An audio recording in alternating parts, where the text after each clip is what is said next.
ചരിത്രകാരൻ ദളിത് ബന്ധു NK ജോസ് അന്തരിച്ചു. 94 വയസ്സായിരുന്നു. സമഗ്ര സംഭാവനയ്ക്കുള്ള കേരള സാഹിത്യ അക്കാദമി പുരസ്കാരം നേടിയിട്ടുണ്ട്. 140-ലധികം ചരിത്ര സാമൂഹ്യ ചരിത്ര ഗ്രന്ഥങ്ങളുടെ രചയിതാവാണ്. കേരള ഹിസ്റ്ററി കോൺഗ്രസിന്റെ പ്രസിഡന്റായിരുന്നു.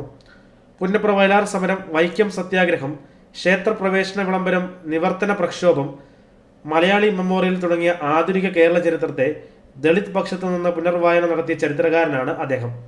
വൈക്കം താലൂക്കിലെ വെച്ചൂരിൽ നമശിവായം എന്ന പേരുള്ള കത്തോലിക്ക കുടുംബത്തിൽ 1929 കുര്യൻ മറിയാമ്മ ദമ്പതികളുടെ മകനായി ജോസ് ജനിച്ചു.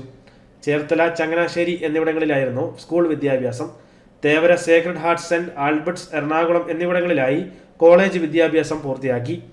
ദളിത് പഠനങ്ങൾക്കും ദളിത് ചരിത്ര രചനകൾക്കും നൽകിയ സംഭാവനകൾ മാനിച്ച് 1990 ദളിത് സംഘടനകൾ അദ്ദേഹത്തിന് ദളിത് ബന്ധു എന്ന അദരനാമം നൽകി.